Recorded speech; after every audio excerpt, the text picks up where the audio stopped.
ನಮಸ್ಕಾರ ಎಲ್ಲರಿಗೂ. ಎಲ್ಲರೂ ಹೇಗಿದ್ದೀರಾ? ನಾನು ಕೂಡ ಸೂಪರಾಗೇ ಇದ್ದೀನಿ. ಇವತ್ತು ನಾನು ನನ್ನ ಪ್ರೆಗ್ನೆನ್ಸಿ ಜರ್ನಿನಲ್ಲಿ ಒಂದು ಹೊಸ ದಿನಾನ ಸ್ಟಾರ್ಟ್ ಮಾಡ್ತಾ ಇದ್ದೀನಿ. ಸೊ ಇವತ್ತು ನಾನು ಮಾರ್ನಿಂಗ್ ರೂಟೀನ್ ಮತ್ತು ಹೆಲ್ದಿ ಫುಡ್ ಐಟಮ್ಸ್ ನಿಮ್ಮ ಜೊತೆ ಶೇರ್ ಮಾಡ್ತಾ ಇದ್ದೀನಿ.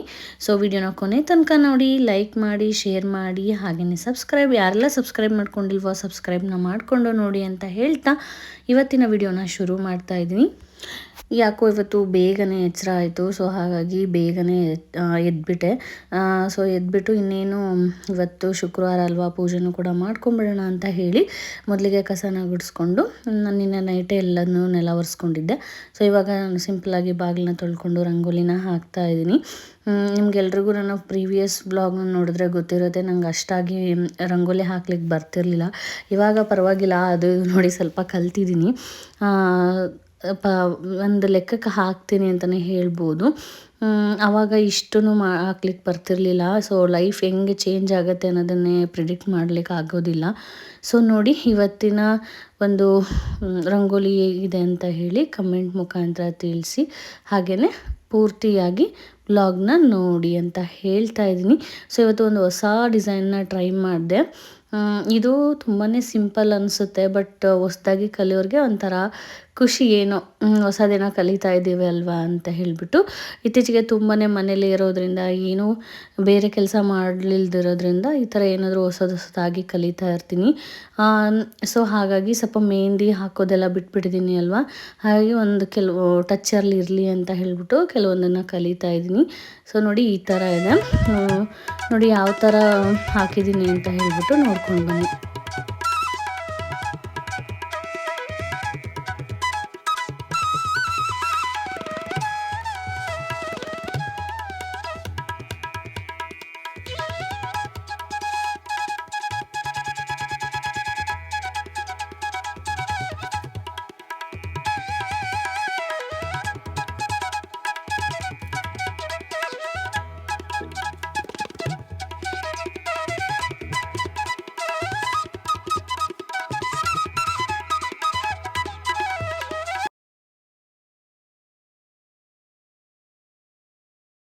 ನಾವು ಹೊಸ್ಲಿಗೆಲ್ಲ ಹಾಕಿದ ತಕ್ಷಣ ಹೊರಗಡೆ ಹೋಗಿ ಅಲ್ಲೂ ಕೂಡ ಕಸ ಗುಡಿಸಿ ನೀರನ್ನ ಹಾಕಿಬಿಟ್ಟು ರಂಗೋಲಿನ ಹಾಕೋಕ್ಕೆ ಶುರು ಮಾಡಿಕೊಂಡೆ.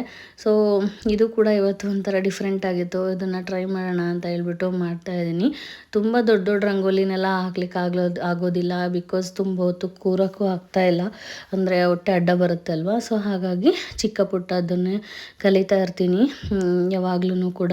ಏನೋ ಒಂಥರ ಆವಾಗೆಲ್ಲ ರಂಗೋಲಿ ಅಂದ ತಕ್ಷಣ ಏನೋ ಒಂಥರ ಅನಿಸ್ತಿತ್ತು, ಅದನ್ನ ಯಾರು ಹಾಕ್ತಾರೆ ಹಂಗಿಂಗೆ ಅಂತ ಹೇಳಿಬಿಟ್ಟು. ಬಟ್ ಪರವಾಗಿಲ್ಲ, ಇತ್ತೀಚೆಗೆ ಅದರಲ್ಲೂ ಕೂಡ ಇಂಟ್ರೆಸ್ಟ್ ಬಂದುಬಿಟ್ಟಿದೆ. ಹಾಗಾಗಿ ಒಂದೊಂದೇ ಹೊಸ ಹೊಸ ಡಿಸೈನ್ಗಳನ್ನ ಕಲಿತಾ ಇದ್ದೀನಿ. ಸೊ ಇದು ಕೂಡ ಒಂದು ಸಿಂಪಲ್ಲಾಗಿ ನಾನು ಕಲ್ತಿರ್ತಕ್ಕಂಥ ಒಂದು ರಂಗೋಲಿ ಅಂತಲೇ ಹೇಳ್ಬೋದು.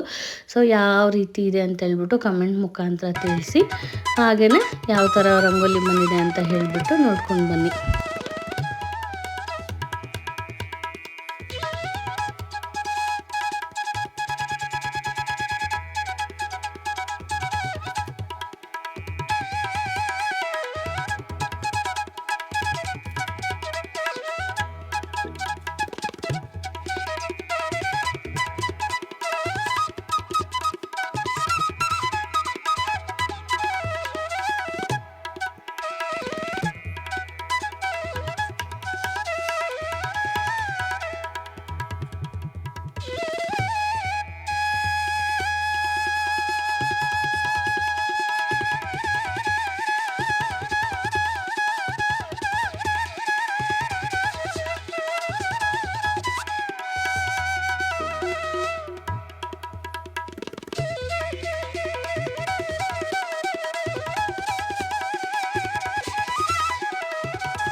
ಇನ್ನು ರಂಗೋಲಿ ಎಲ್ಲ ಆದಮೇಲೆ ಸ್ವಲ್ಪ ಹೊತ್ತು ಯೋಗ ಮಾಡೋಣ, ಹಾಗೆ ಮೆಡಿಟೇಷನ್ ಮಾಡೋಣ ಅಂತ ಹೇಳಿಬಿಟ್ಟು ಬಂದೆ. ಎಲ್ಲದನ್ನು ಕೂಡ ಕ್ಯಾಪ್ಚರ್ ಮಾಡಲಿಕ್ಕಾಗಲಿಲ್ಲ, ಸ್ವಲ್ಪ ಮಾತ್ರ ಕ್ಯಾಪ್ಚರ್ ಮಾಡ್ಕೊಂಡಿದ್ದೀನಿ.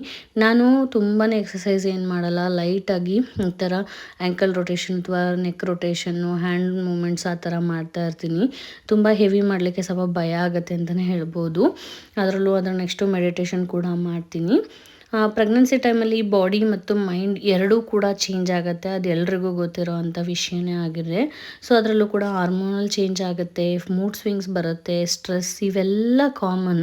ಸೊ ಹಾಗಾಗಿ ಈ ಒಂದು ಮೆಡಿಟೇಷನ್ ಅದಕ್ಕೆಲ್ಲದಕ್ಕೂ ಕೂಡ ತುಂಬಾ ಹೆಲ್ಪ್ ಆಗುತ್ತೆ ಅಂತಲೇ ಹೇಳ್ಬೋದು. ಇದರಿಂದ ಬೆನಿಫಿಟ್ಸ್ ಏನಪ್ಪ ಅಂದರೆ ಸ್ಟ್ರೆಸ್ನ ರೆಡ್ಯೂಸ್ ಮಾಡಲಿಕ್ಕೆ ಕೂಡ ಇದು ಹೆಲ್ಪ್ ಆಗುತ್ತೆ ಮೆಡಿಟೇಷನ್. ಹಾಗೆಯೇ ಚೆನ್ನಾಗಿ ನಿದ್ದೆ ಕೂಡ ಬರುತ್ತೆ, BP ಕೂಡ ಕಂಟ್ರೋಲ್ ಆಗುತ್ತೆ ಅಂತ ಹೇಳ್ತಾರೆ ಡಾಕ್ಟರು. ಅದಕ್ಕೋಸ್ಕರ ನಾನು ಈ ಒಂದು ಮೆಡಿಟೇಷನನ್ನು ತುಂಬಾ ಇತ್ತೀಚೆಗೆ ರೂಢಿ ಮಾಡ್ಕೊಂಡ್ಬಿಟ್ಟಿದ್ದೀನಿ.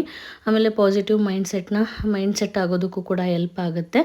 ಹಾಗಾಗಿ ನಾನು ಒಂದು ಸ್ವಲ್ಪ ಹೊತ್ತು ಎಷ್ಟೊತ್ತರ ಆಗಲಿ ಸ್ವಲ್ಪ ಹೊತ್ತು ಎಷ್ಟೊತ್ತಿಗಿದ್ರೂ ಕೂಡ ನಾನು ಮೆಡಿಟೇಷನ್ನ ಮಾಡ್ತೀನಿ.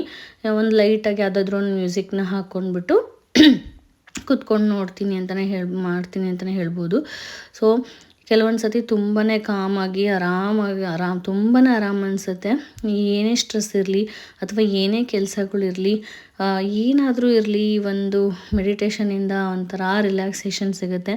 ಬಾಡಿ ಕೂಡ ತುಂಬಾ ಪೇನ್ ಆಗ್ತಾ ಇರುತ್ತೆ. ಆವಾಗ ಈ ಒಂದು ಮೆಡಿಟೇಷನ್ ಮಾಡೋ ಟೈಮಲ್ಲಿ ಅದೆಲ್ಲದನ್ನು ಕೂಡ ಮರೆತು ಆರಾಮಾಗಿ ಮೆಡಿಟೇಷನ್ ಮಾಡ್ತೀನಿ ಅಂತಲೇ ಹೇಳ್ಬೋದು. ಆವಾಗೆಲ್ಲ ತುಂಬ ಆಗ್ತಾ ಇರಲಿಲ್ಲ, ಬಟ್ ಇವಾಗ ಪರವಾಗಿಲ್ಲ, ಒಂದು ರೇಂಜಿಗೆ ಆಗಿದ್ದೀನಿ. ಸೊ ಅದಾದಮೇಲೆ ಫ್ರೆಶ್ ಅಪ್ ಆಗಿಬಿಟ್ಟು ಇನ್ನು ಪೂಜೆ, ಇವತ್ತು ಶುಕ್ರವಾರ ಆಗಿರೋದ್ರಿಂದ ಲಕ್ಷ್ಮೀ ಪೂಜೆ ಮಾಡಬೇಕು. ನಾನೇ ಮಾಡಿಬಿಡೋಣ, ಅಭಿಯವ್ರಿಗೆ ತುಂಬ ಲೇಟ್ ಆಗುತ್ತೆ, ಅವರು ಇನ್ನೂ ಎದ್ದಿರಲಿಲ್ಲ ಅಲ್ವಾ ಅಂತ ಹೇಳಿಬಿಟ್ಟು ಎಲ್ಲ ದೇವ್ರ ಮನೆ ಸ್ವಚ್ಛ ಮಾಡಿಕೊಂಡು ದೇವ್ರ ಸಾಮಾನುಗಳ್ನು ಕೂಡ ನೀಟಾಗಿ ತೊಳ್ಕೊಂಡಿದ್ದಾಯಿತು. ಅದಾದಮೇಲೆ ಇಲ್ಲಿ ಇವತ್ತು ಕಳಸ ಹಚ್ತೀವಿ ಅಲ್ವಾ, ಅಂದರೆ ಶುಕ್ರವಾರ. ಸೊ ಹಾಗಾಗಿ ನಾವು ಲಕ್ಷ್ಮಿನ ಕೂರಿಸಿ ಕಳಸನೂ ಕೂಡ ಹಚ್ತೀವಿ. ಅದಕ್ಕೋಸ್ಕರ ಎಲ್ಲದನ್ನು ಕೂಡ ರೆಡಿ ಮಾಡ್ಕೋತಾ ಇದ್ದೀನಿ. ನಮಗೆ ನಮ್ಮನೇಲಿ ಸೋಮವಾರ ಶುಕ್ರವಾರ ಅಂದರೆ ಒಂಥರ ಸ್ಪೆಷಲ್ ಫೀಲಿಂಗೇ ಇರುತ್ತೆ. ಮನೆಯಲ್ಲಿ ವಾತಾವರಣವೂ ಕೂಡ ಅದೇ ಥರನೇ ಇರುತ್ತೆ ಅಂತಲೇ ಹೇಳ್ಬೋದು. ತುಂಬಾ ಒಂಥರ ಪಾಸಿಟಿವ್ ಎನರ್ಜಿ ಪೂಜೆ ಮಾಡಲಿಕ್ಕೆ. ಅದರಲ್ಲೂ ಈ ಥರ ಬೆಳಗ್ಗೆ ಬೇಗನೆ ಎದ್ದಾಗ ಒಂದು ಪೂಜೆ, ಹೊರಗಡೆ ವಾತಾವರಣವೂ ಕೂಡ ತುಂಬಾ ಸೈಲೆಂಟ್ ಆಗಿರುತ್ತೆ. ಈ ಒಂದು ಸೈಲೆಂಟ್ ಆಗಿರ್ತಕ್ಕಂಥ ವಾತಾವರಣದಲ್ಲಿ ನಾವು ದೇವ್ರ ಧ್ಯಾನ ಮಾಡ್ಕೋತಾ ಈ ಥರ ದೇವ್ರ ಪೂಜೆಗೆಲ್ಲ ಅಣಿ ಮಾಡ್ಕೋತಾ ಇದ್ದರೆ ಒಂಥರ ಮನಸ್ಸಿಗೆ ನೆಮ್ಮದಿ ಅನಿಸುತ್ತೆ. ಅದಕ್ಕೋಸ್ಕರ ನಾನು ನೀವು ಇಷ್ಟೊತ್ತಿಗೆ ಪೂಜೆ ಮಾಡಿಬಿಡೋಣ ಅಂತ ಹೇಳಿ ರೆಡಿನ ಮಾಡ್ಕೋತಾ ಇದ್ದೀನಿ. ಕೆಲವೊಂದು ಸತಿ ಅಭಿಯವರೇ ಪೂಜೆ ಮಾಡಿಬಿಡ್ತಾರೆ, ಒಂದೊಂದು ಸತಿ ಮಾತ್ರ ನಾನು ಮಾಡೋದು. ಯಾಕಂದರೆ ನಾನು ನಂಬಿರೋ ಅಂಥದ್ದು ಮನೇಲಿ ಬೆಳಗ್ಗೆ ಪೂಜೆ ಗಂಡ್ಮಕ್ಳು ಮಾಡಿದರೆ ತುಂಬಾ ಶ್ರೇಷ್ಠ ಅಂತ ಹೇಳ್ತಾರೆ. ಅದಕ್ಕೋಸ್ಕರ ಸಂಜೆ ದೀಪ ಹೆಣ್ಮಕ್ಳು ಹಚ್ಬೇಕಂತೆ ಮನೇಲಿ, ಯಾರೋ ದೊಡ್ಡೋರು ಹೇಳಿದ್ದು. ಸೊ ಕೆಲವೊಂದು ಸತಿ ಆಗಲ್ಲ, ಕೆಲವೊಂದು ಸತಿ ಆದಾಗ ಅವ್ರು ಮಾಡ್ತಾರೆ.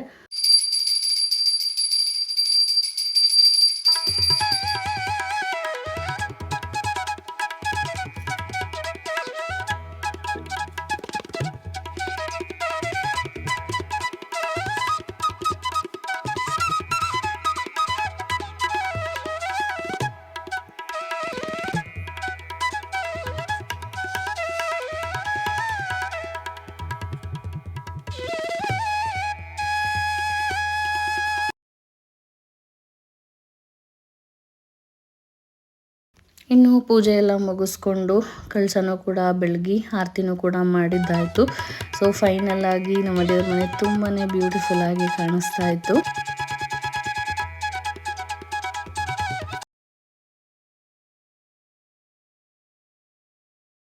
ಪೂಜೆ ಎಲ್ಲ ಮುಗಿದ್ಮೇಲೆ ಈ ಧೂಪ ಹಾಕಿಲ್ಲ ಅಂತಂದರೆ ಪೂಜೆನೇ ಇನ್ಕಂಪ್ಲೀಟ್ ಅನಿಸ್ಬಿಡುತ್ತೆ ನನಗೆ.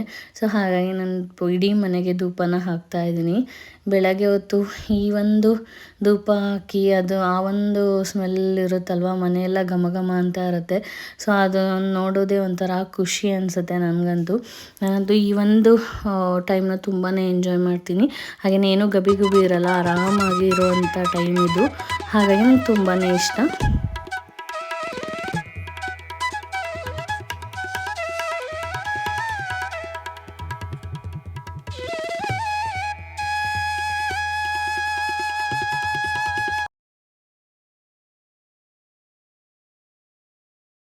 ಇದು ನಾವು ಇವಾಗ ಹೊಸದಾಗಿ ತಂದಿರ್ತಕ್ಕಂಥ ಕೃಷ್ಣಂದು ಮೂರ್ತಿ ತುಂಬಾ ಇಷ್ಟ ನನಗೆ. ಸೊ ಹಾಗಾಗಿ ತೊಗೊಂಡು ಬಂದು ಅಭಿಯವರು ತಂದು ಕೊಟ್ಟಿರೋದು ಗಿಫ್ಟಾಗಿ. ಇನ್ನು ಆವಾಗಲೇ ಸ್ವಲ್ಪ ದೀಪ ಹಚ್ತಾ ಇದ್ದೆ ಅಲ್ವಾ, ಅವಾಗ ಮೂಗು ಮುಟ್ಕೊಂಡ್ಬಿಟ್ಟಿದ್ದೆ.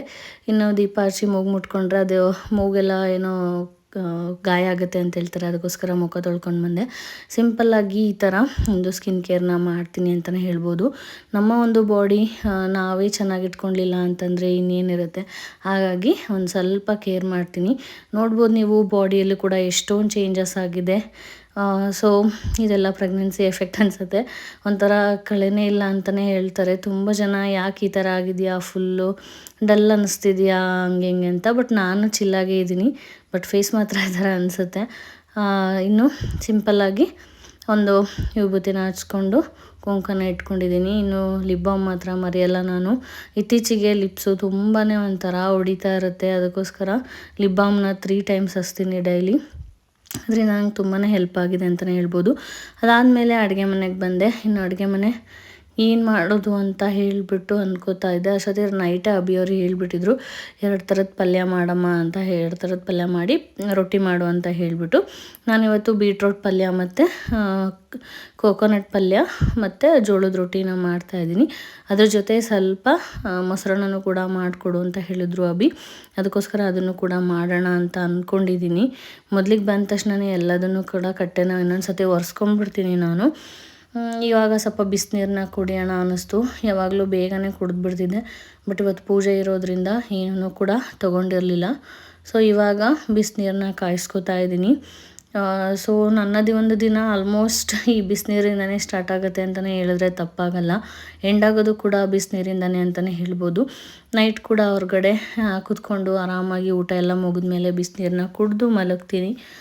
ಇನ್ನು ಬಿಸಿನೀರನ್ನ ಕುಡಿತಾ ಇವತ್ತು ಏನೇನೆಲ್ಲ ಕೆಲಸಗಳಿದೆ ಅಂತ ಹೇಳ್ಬಿಟ್ಟು ಯೋಚನೆ ಮಾಡ್ತಾ ಇದ್ದೆ. ಅದನ್ನು ಕೂಡ ಯೋಚನೆ ಮಾಡ್ತಾ ಹಾಗೆಯೇ ಮಗು ಕೂಡ ಅದ್ರ ಜೊತೆಗೂ ಕೂಡ ಮಾತಾಡಬೇಕು ಅಲ್ವಾ, ಸ್ವಲ್ಪ ಕನೆಕ್ಷನ್ ಇರಬೇಕು ಅಂತ ಹೇಳ್ತಾರೆ. ನಾವೇನೇ ಮಾತಾಡಿದ್ರು ಮಗು ಇನ್ಮೇಲೆ ಕೇಳಿಸ್ಕೊಳ್ಳುತ್ತೆ ಅಂತ ಹೇಳ್ತಾರೆ. ಹಾಗಾಗಿ ಸ್ವಲ್ಪ ಹೊತ್ತು ಸ್ವಲ್ಪ ಮಾತಾಡ್ಸ್ಕೊತಾನೆ ಬಿಸಿನೀರನ್ನ ಕುಡಿತಾ ಇದ್ದೆ. ಸೊ ಈ ಒಂದು ಬಾಂಡಿಂಗ್ನ ಇವಾಗಿಂದನೇ ಸ್ಟಾರ್ಟ್ ಮಾಡ್ತಾರೆ ಅಲ್ವಾ, ಎಷ್ಟು ಬ್ಯೂಟಿಫುಲ್ ಆಗಿದೆ ಈ ಜರ್ನಿ ಅನಿಸುತ್ತೆ ನನಗೆ. ಇನ್ನೂ ನನಗೆ ಇದರಲ್ಲಿ ತುಂಬ ಏನು ಗೊತ್ತಿಲ್ಲ, ಸೊ ಅದಕ್ಕೋಸ್ಕರ ತಿಳ್ಕೊತಾ ಇದ್ದೀನಿ. ಇನ್ನು ಅಭಿಯವರು ಎದ್ಬಿಟ್ಟಿದ್ರು, ಹಾಗಾಗಿ ಅವರಿಗೆ ಇಲ್ಲಿ ಬೋರ್ಮಿಟಾನು ಕೂಡ ಮಾಡ್ತಾಯಿದ್ದೀನಿ ಬೆಳಗ್ಗೆ. ಇದೊಂದು ಸ್ವಲ್ಪ ಕುಡಿದ್ರೆ ಆಮೇಲೆ ತಿಂಡಿ ಮಾಡೋದು ಲೇಟ್ ಆಗುತ್ತೆ ಅಲ್ವಾ, ಅದಕ್ಕೋಸ್ಕರ ಸ್ವಲ್ಪ ಹೊತ್ತು ಇಬ್ಬರು ಕೂತ್ಕೊಂಡು ಟೈಮ್ ಸ್ಪೆಂಡ್ ಮಾಡ್ತೀವಿ. ಅದಾದಮೇಲೆ ನಾವಿಲ್ಲಿ ಹಾಲು ಕೂಡ ಬಂದಿತ್ತು, ಹಾಲನ್ನು ಕೂಡ ಕಾಯಕ್ಕೆ ಇಟ್ಕೊಂಡು ಬಿಡೋಣ. ಇನ್ನೇನು ಅಡುಗೆ ಮನೆಯಲ್ಲೇ ಇರ್ತೀನಿ ಅಲ್ವಾ, ಕಾಸಿಟ್ಬಿಟ್ರೆ ನೀಟಾಗುತ್ತೆ, ಇಲ್ಲಾಂದರೆ ಉಕ್ಬಿಡುತ್ತೆ ಅಂತ ಹೇಳಿಬಿಟ್ಟು ಹಾಲನ್ನು ಕೂಡ ಕಾಯಲಿಕ್ಕೆ ಇಟ್ಕೊತಾ ಇದ್ದೀನಿ. ಯಾವಾಗಲೂ ಕೆಲವೊಂದು ಸತಿ ಅಭಿಯವರೇ ಹಾಲನ್ನ ಇಸ್ಕೊಂಡಾಗ ಅವರೇ ಕಾಯಿಸ್ಬಿಟ್ಟು ಫ್ರಿಜ್ಜಲ್ಲಿ ಇಟ್ಬಿಡ್ತಾರೆ. ಇವತ್ತು ಅವರಿನ್ನೂ ಇವಾಗ ತಾನೇ ಎದ್ದು ಅವರು ಕೂಡ ಹಾಲನ್ನ ಕುಡಿದು ಅವ್ರು ಯೋಗ ಮಾಡ್ತಾಯಿದ್ರು ಅಲ್ವಾ, ಅದಕ್ಕೋಸ್ಕರ ಸುಮ್ಮನಾದೆ. ಇನ್ನು ನಾನು ಎಲ್ಲದಕ್ಕೂ ಕೂಡ ಹೆಚ್ಕೊಂಡ್ಬಿಟ್ಟಿದ್ದೆ. ಪಲ್ಯ ಮಾಡಲಿಕ್ಕೆ ಏನೇನು ಬೇಕು ಹಾಗೆ ಮೊಸರನ್ನಕ್ಕೂ ಕೂಡ ಹೆಚ್ಕೊಂಡು ಎಲ್ಲದನ್ನು ಕೂಡ ಸಪ್ರೇಟಾಗಿ ಇಟ್ಕೊಂಡ್ಬಿಟ್ಟೆ. ಇಲ್ಲಿ ಫಸ್ಟಿಗೆ ನಾನು ಬೀಟ್ರೋಟ್ ಪಲ್ಯನ ಮಾಡ್ಕೋತಾ ಇದ್ದೀನಿ. ಸೊ ಈ ಬೀಟ್ರೋಟ್ ಪಲ್ಯ ತುಂಬಾ ಸಖತ್ತಾಗಿರುತ್ತೆ. ಆಮೇಲೆ ಈ ಬೀಟ್ರೋಟ್ ಪಲ್ಯದಿಂದ ಸಾಕಷ್ಟು ಹೆಲ್ತ್ ಬೆನಿಫಿಟ್ ಇದೆ ಅಂತಲೇ ಹೇಳ್ಬೋದು. ನಮಗೆ ಎಲ್ರಿಗೂ ಗೊತ್ತಿರುತ್ತೆ ಇದರಿಂದ ಹಿಮೋಗ್ಲೋಬಿನ್ ಹೆಚ್ಚಿಗೆ ಆಗುತ್ತೆ ಅಂತ ಹೇಳ್ಬಿಟ್ಟು. ಹಿಮೋಗ್ಲೋಬಿನ್ ಇನ್ಕ್ರೀಸ್ ಆಗುತ್ತೆ, ಅನೆಮಿಯಾ ಪ್ರಾಬ್ಲಮ್ಸ್ ಬರಲ್ಲ, ಆಮೇಲೆ ಡೈಜೆಷನ್ಗೂ ಕೂಡ ತುಂಬಾ ಹೆಲ್ಪ್ ಮಾಡುತ್ತೆ ಅಂತ. ಅದಕ್ಕೋಸ್ಕರ ನಾನು ಕೂಡ ಈ ಒಂದು ನನ್ನ ಒಂದು ಏನು ಡಯೆಟ್ಟು, ನಂಗೆ ಡಯೆಟ್ ಅಂತ ಅನಿಸಲ್ಲ, ಬಟ್ ಹೆಲ್ದಿ ಫುಡ್ ತಿನ್ನಬೇಕಾದ್ರೆ ಇದಕ್ಕೂ ಕೂಡ ನಾನು ಫಸ್ಟ್ ಒಂದು ಪ್ರಿಫರೆನ್ಸ್ ಕೊಟ್ಟಿರ್ತೀನಿ.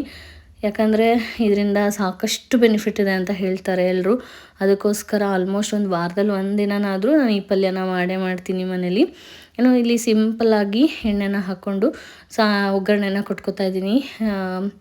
ಸಾಸಿವೆ, ಜೀರಿಗೆ, ಆಮೇಲೆ ಕರಿಬೇವಿನ ಸೊಪ್ಪು, ಆಮೇಲೆ ಜಜ್ಜಿಟ್ಟಿರ್ತಕ್ಕಂಥ ಬೆಳ್ಳುಳ್ಳಿ, ಆಮೇಲೆ ಸ್ವಲ್ಪ ಕಡಲೆಬೇಳೆನ ಹಾಕ್ಕೊಂಡು ರೋಸ್ಟ್ ಮಾಡ್ಕೋತಾ ಇದ್ದೀನಿ. ಅದಾದಮೇಲೆ ಹೆಚ್ಚಿಟ್ಟಿರ್ತಕ್ಕಂಥ ಮೆಣಸಿಕಾಯಿನ, ಹಸಿಮೆಣ್ಸಿಕಾಯಿನ ಹಾಕ್ಕೊಂಡು ಸ್ವಲ್ಪ ಫ್ರೈ ಮಾಡ್ಕೋತಾ ಇದ್ದೀನಿ. ಇದಾದಮೇಲೆ ಈರುಳ್ಳಿ ಹೆಚ್ಚಿಟ್ಕೊಂಡಿರ್ತೀವಿ ಅಲ್ವಾ, ಸೊ ಅದನ್ನು ಕೂಡ ಹಾಕ್ಕೋತಾ ಇದ್ದೀನಿ.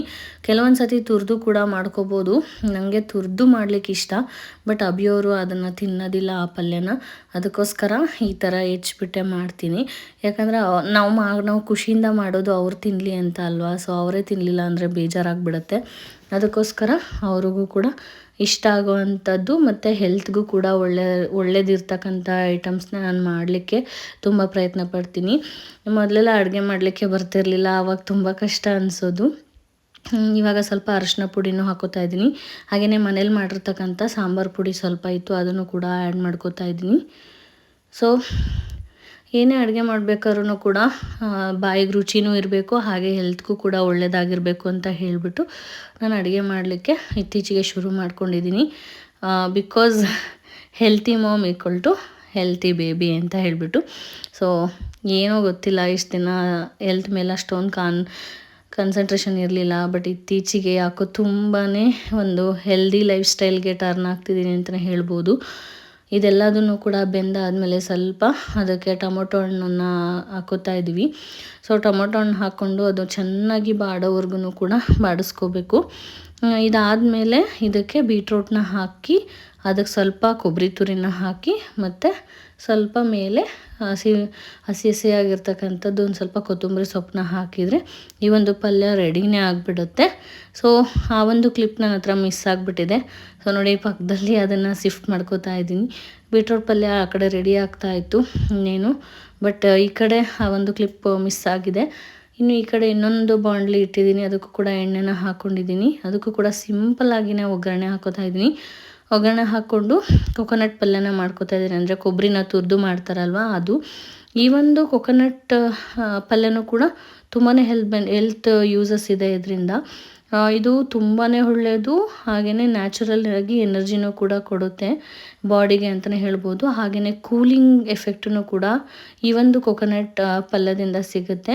ಹಾಗೆಯೇ ಇಮ್ಯುನಿಟಿ ಕೂಡ ಬಿಲ್ಡ್ ಆಗುತ್ತೆ, ಅಂದರೆ ತಪ್ಪಾಗಲ್ಲ. ಹಾಗಾಗಿ ನಾನು ಇದೊಂದು ಪಲ್ಯನೂ ಕೂಡ ಮಾಡ್ಕೋತಾ ಇದ್ದೀನಿ. ನಾನು ತುಂಬ ಜಾಸ್ತಿ ಕ್ವಾಂಟಿಟಿಯಲ್ಲಿ ಏನು ಮಾಡಲ್ಲ, ಬಟ್ ಸ್ವಲ್ಪ ಕ್ವಾಂಟಿಟಿಲೇ ಮಾಡಿದ್ರೂ ಕೂಡ ಎರಡೂ ಪಲ್ಯ ಇರಲಿ ಅಂತ ಹೇಳ್ಬಿಟ್ಟು ಮಾಡ್ತಾಯಿದ್ದೆ. ಸೊ ಇನ್ನು ನಾನು ಇಲ್ಲಿ ಅಡುಗೆ ಮಾಡ್ಕೋತಾ ಇದ್ದೀನಿ. ಏನು ಎರಡೂ ಪಲ್ಯಕ್ಕೂ ಒಂದೇ ಸೌಟ್ ಆಗ್ತಿದ್ದಾಳೆ ಅಂದ್ಕೋಬಿಡಿ. ಸೊ ಸ್ವಲ್ಪ ಟೈಮ್ ಕೂಡ ಆಗ್ತಾಯಿತ್ತು ಯಾಕೋ, ಅದಕ್ಕೋಸ್ಕರ ಹಾಗೆಯೇ ಮಾಡ್ತಾಯಿದ್ದೀನಿ. ಎರಡೂ ಪಲ್ಯನೇ ಅಲ್ವಾ ಅಂತ ಹೇಳಿಬಿಟ್ಟು ಸುಮ್ಮನೆ ಎರಡೆರಡು ಕೈನ ಯಾಕೆ ಯೂಸ್ ಮಾಡೋದು, ತೊಳೆಯೋದು ನಾನೇ ಅಲ್ವಾ ಅಂತ ಹೇಳಿಬಿಟ್ಟು ಮಾಡ್ತಾ ಇರೋದಷ್ಟೇ. ಆಮೇಲೆ ಸ್ವಲ್ಪ ಹಿಂಗನ್ನು ಹಾಕೋತಾ ಇದ್ದೀನಿ. ನಂಗೆ ಹಿಂಗಿರಲಿಲ್ಲ ಅಂತಂದರೆ ತಿನ್ನಂಗೆ ಆಗೋದಿಲ್ಲ ಯಾವುದೇ ಪಲ್ಯನೂ. ಅದಕ್ಕೋಸ್ಕರ ಇತ್ತೀಚೆಗೆ ತುಂಬಾ ಹಿಂಗನ್ನು ಯೂಸ್ ಮಾಡ್ತಾಯಿದ್ದೀನಿ. ಸೊ ಬೆಳಗ್ಗೆ ಎದ್ದು ಇನ್ನೂ ಎಷ್ಟೊಂದು ಐಟಮ್ಸ್ಗಳ್ನೆಲ್ಲ ಊರಿಗೆ ಹೋಗೋದು ಇನ್ನೇನು ಬರೋದಿಲ್ಲ ಅಂತ ಹೇಳಿಬಿಟ್ಟು ಎಲ್ಲದನ್ನು ಕೂಡ ಕಟ್ಟಿಟ್ಬಿಟ್ಟಿದ್ದೀನಿ. ಒಂದು ಪಾತ್ರೆ ಸಾಮಾನುಗಳ್ನೆಲ್ಲ ಇನ್ನೂ ತೆಗಿಬೇಕು ಅನಿಸುತ್ತೆ. ಇನ್ನು 2 ತಿಂಗಳು ಇಲ್ಲೇ ಇರೋದ್ರಿಂದ ಸೊ ಎಲ್ಲ ಐಟಮ್ಸ್ನೂ ಮತ್ತೆ ವಾಪಸ್ ತೊಗೋಬೇಕು. ಇನ್ನು ಕೆಲವೊಂದು ಐಟಮ್ಸ್ಗಳ್ನ ನಾನು ಎಲ್ಲ ನೀಟಾಗಿ ಆರ್ಗನೈಸ್ ಮಾಡಿಟ್ಟಿದ್ದ ಮೇಲೆ ಅದನ್ನು ಕೂಡ ತೊಗೋತಾ ಇದ್ದೀನಿ. ಮಾರ್ನಿಂಗು ಸ್ವಲ್ಪ ಬೇಗ ಎದ್ಬಿಟ್ರೆ ಎಷ್ಟೆಲ್ಲ ಚೆನ್ನಾಗಿ ಅನಿಸುತ್ತೆ ಅಲ್ವಾ. ಸೊ ಎದ್ಬಿಟ್ಟು ನೋಡಿ ತುಂಬಾ ರಿಲೀಫ್ ಅನಿಸುತ್ತೆ. ಈಗ ಗಡಿಬಿಡಿಲಿ ಎದ್ಬಿಟ್ಟು ಏನೋ ಒಂದು ತಿಂಡಿ ಮಾಡ್ಕೊಂಡು ತಿಂದು ಹೋಗೋದ್ರಿಂದ ಸೊ ಏನು ಉಪಯೋಗ ಅನಿಸ್ತಿಲ್ಲ. ನಾನು ಅವಾಗೆಲ್ಲ ಹಾಗೆ ಮಾಡ್ತಿದ್ದೆ. ಸೊ ಬೇಗ ವರ್ಕ್ ಮಾಡ್ತಿದ್ದೆ ಅಲ್ವಾ ಕಾಲೇಜಿಗೆ, ಅವಾಗ ಅಲ್ಲಿ ಎದ್ದೇಳೋದು ಲೇಟ್ ಆಗ್ತಾಯಿತ್ತು. ಸೊ ಎದ್ಬಿಟ್ಟು ಏನೋ ಒಂದು ತಿಂಡಿನ ಮಾಡಿಕೊಂಡು ಹಾಗೆಯೇ ಹೋಗ್ಬಿಡ್ತಿದ್ವಿ. ಸೊ ಅಭಿಯವ್ರು ಶಾಪಿಗೆ ಹೋಗ್ತಿದ್ರು, ನಾನು ಕೂಡ ಕಾಲೇಜ್ಗೆ ಹೋಗ್ಬಿಡ್ತಿದ್ದೆ. ಸೊ ಅವಾಗೆಲ್ಲ ಒಂಥರ ಏನೋ ಅನಿಸೋದು. ಬಟ್ ಇವಾಗ ಹೆಲ್ದಿಯಾಗಿ ಆರಾಮಾಗಿ ನೆಮ್ಮದಿಯಾಗಿ ಮಾಡ್ಕೊಂಡು ತಿಂತಾಯಿದ್ದೀವಿ ಅಲ್ವಾ. ಸೊ ಏನೋ ಒಂಥರ ಖುಷಿ ಅನಿಸುತ್ತೆ. ಇನ್ನು ಸಿಂಪಲ್ಲಾಗಿ ಇದಕ್ಕೆ ಒಗ್ಗರಣೆನೂ ಕೂಡ ಹಾಕ್ಕೊಂಡು ಇದಕ್ಕೂ ಕೂಡ ಅರಿಶಿನ ಪುಡಿ ಹಾಕ್ಕೊಂಡು ಎಷ್ಟು ಬೇಕೋ ಅಷ್ಟು ಉಪ್ಪನ್ನು ಹಾಕ್ಕೊಂಡು ಅದನ್ನು ಚೆನ್ನಾಗಿ ಅದು ಬಾಡೋವರೆಗೂ ಬಿಡಬೇಕು. ಅಂದರೆ ಈರುಳ್ಳಿ ಕಲರೆಲ್ಲ ಚೇಂಜ್ ಆಗೋವರೆಗೂ ಬಿಟ್ಟರೆ ಒಂಥರ ಚೆನ್ನಾಗಿರುತ್ತೆ ಈ ಪಲ್ಯ ಅಂತಲೇ ಹೇಳ್ಬೋದು. ಮಾಡೋದು ಕೂಡ ತುಂಬಾ ಸಿಂಪಲ್, ಹಾಗೆಯೇ ಟೇಸ್ಟ್ ಕೂಡ ಸೂಪರಾಗಿರುತ್ತೆ. ನೀವು ಕೂಡ ಟ್ರೈ ಮಾಡಿ. ಇನ್ನು ಇದಕ್ಕೆ ಸ್ವಲ್ಪ ಕೊಬ್ಬರಿ ತುರಿ ಏನು ತುರಿದಿಟ್ಕೊಂಡಿರ್ತೀವಿ ಅಲ್ವಾ, ಅದನ್ನು ಕೂಡ ಹಾಕಿ ಸ್ವಲ್ಪ ನೀಟಾಗಿ ಅದನ್ನು ಬಾಡಿಸ್ಕೋಬೇಕು. ಅದಕ್ಕೆ ಸ್ವಲ್ಪ ನೀರು ಹಾಕಿದ್ರೆ ಕರೆಕ್ಟಾಗಿ ಮಸಾಲೆ ಎಲ್ಲ ಆ ಒಂದು ಕೊಬ್ಬರಿಗೆ ಚೆನ್ನಾಗಿ ಹೊಂದ್ಕೊಳ್ಳುತ್ತೆ ಅಂತಲೇ ಹೇಳ್ಬೋದು. ಸೊ ಈ ಕೊಬ್ಬರಿ ತುರಿಯಲಿಕ್ಕೆ ನನ್ನ ಕೈಲಂತೂ ಆಗಲ್ಲ, ಕೆಳಗಡೆ ಕೂತ್ಕೊಂಡು. ಅದಕ್ಕೋಸ್ಕರ ಅಭಿಯವರೇ ತುರಿದು ಕೊಟ್ಟಿದ್ದಾಯಿತು. ಸೊ ಅವ್ರು ತುರ್ದು ಕೊಟ್ಟ ತಕ್ಷಣವೇ ನಾನು ಬೇಗ ಬೇಗ ಪಲ್ಯನೂ ಕೂಡ ಮುಗಿಸ್ಕೊಂಡೆ. ಅವರಷ್ಟೊತ್ತಿಗೆ ಸ್ನಾನ ಮಾಡಿಕೊಂಡು ಫ್ರೆಶ್ ಅಪ್ ಆಗಿ ದೇವ್ರಿಗೆ ಕೈ ಮುಗಿದು ಊಟಕ್ಕೆ ಬರ್ತಾರೆ. ಅದಕ್ಕೋಸ್ಕರ ಅವ್ರು ಬರೋ ಅಷ್ಟೊತ್ತಿಗೆ ಮುಗಿಸ್ಬಿಡೋಣ ಅಂತ ಹೇಳಿ ಮಾಡ್ತಾಯಿದ್ದೀನಿ. ಇಲ್ಲಿ ನೋಡಿ ಫೈನಲ್ ಆಗಿ ಅದಕ್ಕೆ ಸ್ವಲ್ಪ ಕೊತ್ತಂಬರಿ ಸೊಪ್ಪನ್ನು ಹಾಕಿದರೆ ಈ ಒಂದು ಪಲ್ಯ, ಕೋಕೋನಟ್ ಪಲ್ಯ ರೆಡಿ ಆಗಿಬಿಡುತ್ತೆ. ಅಂದರೆ ಕೊಬ್ಬರಿ ಪಲ್ಯ. ಇದು ತುಂಬ ಜನಕ್ಕೆ ಇಷ್ಟ ಅನಿಸುತ್ತೆ, ಯಾಕಂದರೆ ತುಂಬ ಈಸಿಯಾಗಿ ಮಾಡ್ಕೋಬೋದು. ಅದಕ್ಕೋಸ್ಕರ ಇನ್ನು ರೊಟ್ಟಿನೂ ಕೂಡ ಮಾಡ್ಕೋತಾ ಇದ್ದೀನಿ. ನಾನು ರೊಟ್ಟಿಗೆ ಇದೇ ಥರನೇ ಮಾಡ್ಕೊಳ್ಳೋದು. ಅಂದರೆ ಸರಿನಾ, ಮುದ್ದೆ ಸರಿ ಆ ಥರ ಮಾಡ್ಕೋತೀವೋ ಅದೇ ರೀತಿಯಾಗಿ ಮಾಡ್ಕೋತೀನಿ. ಗಂಟೆಲ್ಲ ಜಾಸ್ತಿ ಇರಲ್ಲ, ಈಸಿಯಾಗಿ ಒಂದು ನಾದ್ಬೋದು ಅಂತ ಹೇಳಿ. ಆಮೇಲೆ ರೊಟ್ಟಿನೂ ಕೂಡ ಅರಿಯಲ್ಲ. ಈ ಥರ ಮಾಡಿದಾಗ ತುಂಬ ಅರಿಯುವಂಥ ಚಾನ್ಸಸ್ ಕಡಿಮೆ ಇರುತ್ತೆ. ಸೊ ಅದಕ್ಕೋಸ್ಕರ ನೋಡಿ, ನಾನು ಮೊದಲೆಲ್ಲ ತುಂಬ ಚಿಕ್ಕ ಚಿಕ್ಕ ರೊಟ್ಟಿ ಮಾಡ್ತಿದ್ದೆ. ಸೊ ಅಭಿಯವ್ರಿಗೆ ಚಿಕ್ಕ ಚಿಕ್ಕ ರೊಟ್ಟಿ ಎಲ್ಲ ಇಷ್ಟ ಆಗಲ್ಲ, ಹಂಗೆ ತುಂಬ ದೊಡ್ಡದು ಮಾಡಮ್ಮ ಅಂತ ಹೇಳಿದ್ರು. ಅದಕ್ಕೋಸ್ಕರ ಇವತ್ತು ದೊಡ್ಡ ದೊಡ್ಡ ರೊಟ್ಟಿನ ಮಾಡ್ತಾಯಿದ್ದೀನಿ. ಸೊ ತುಂಬ ಹೊತ್ತು ಬಡಿಲಿಕ್ಕೆ ಹೋಗಲ್ಲ ರೊಟ್ಟಿನ. ಸ್ವಲ್ಪ ಅಗಲ ಆದ ತಕ್ಷಣವೇ ಉದ್ಲಿಕ್ಕೆ ಶುರು ಮಾಡ್ಕೊಂಡ್ಬಿಡ್ತೀನಿ. ಬಿಕಾಸ್ ಅಷ್ಟೊಂದು ಬಡಿಲಿಕ್ಕೆ ಅಷ್ಟಂತೆಲ್ಲ ಆಗಲ್ಲ ಇತ್ತೀಚೆಗೆ. ಅದಕ್ಕೋಸ್ಕರ ಒಂದು ಸ್ವಲ್ಪ ದೊಡ್ಡದಾಗೋವರೆಗೂ ಬಡ್ಕೊಂಡು ನೀಟಾಗಿ ಅದನ್ನು ಉದ್ಬಿಡ್ತೀನಿ. ಅಂದರೆ ಸುತ್ತಲೂ ಉದ್ಬಿಡಬೇಕು, ಆವಾಗ ತೆಳ್ಳಗೆ ಚೆನ್ನಾಗಿ ಬರುತ್ತೆ ಅಂತಲೇ ಹೇಳ್ಬೋದು ರೊಟ್ಟಿ. ನೋಡಿ ಅರಗೆಲ್ಲ ಒಡೆಯೋವಂಥದ್ದು ಎಲ್ಲ ಬರೋದಿಲ್ಲ. ಸೊ ಮುದ್ದೆ ಸರಿಗೆ ಯಾವ ಥರ ಮಾಡ್ಕೋತೀವೋ ಅದೇ ಥರ ರೊಟ್ಟಿ ಸರಿನೂ ಮಾಡಿಕೊಂಡ್ರೆ ಈಸಿಯಾಗಿ ಯಾವುದೇ ಗಂಟಿಲ್ದಂಗೆ ಆರಾಮಾಗಿ ಮಾಡ್ಕೋಬೋದು ಅಂತ ಹೇಳ್ಬೋದು. ಸೊ ನಾನು ಇತ್ತೀಚೆಗೆ ಇದೇ ಥರನೇ ಯೂಸ್ ಮಾಡೋದು, ಈಸಿ ಅನಿಸುತ್ತೆ ಸ್ವಲ್ಪ. ಅದಕ್ಕೋಸ್ಕರ ಇನ್ನು ಅಭಿಯವರು ಊಟ ಮಾಡಿ ಅವರು ಕೂಡ ಶಾಪ್ಗೆ ಹೋಗಬೇಕು. ಅಷ್ಟೊತ್ತಿಗೆ ಮಲ್ಲಿನೂ ಕೂಡ ಬಂದ, ನಮ್ಮ ಅಂಗಡಿ ಹುಡುಗ. ಅವನಿಗೂ ಕೂಡ ಊಟಕ್ಕೆ ಕೊಡಬೇಕು. ಸೊ ಅವನಿಗೂ ಕೂಡ ಅವನು ಕೂಡ ಊಟ ಮಾಡ್ದ. ಸೊ ಇವತ್ತು ಒಂಥರ ಈಗ ರೊಟ್ಟಿ ಮಾಡಿರೋದ್ರಿಂದ ಮಧ್ಯಾಹ್ನ ಬೇಗ ಹೊಟ್ಟೆ ಹಶ್ವಾಗಲ್ಲ. ಅದಕ್ಕೋಸ್ಕರ ಇವತ್ತು ರೊಟ್ಟಿನ ತಿಂದು ಹೋಗ್ತಾ ಇರೋದು.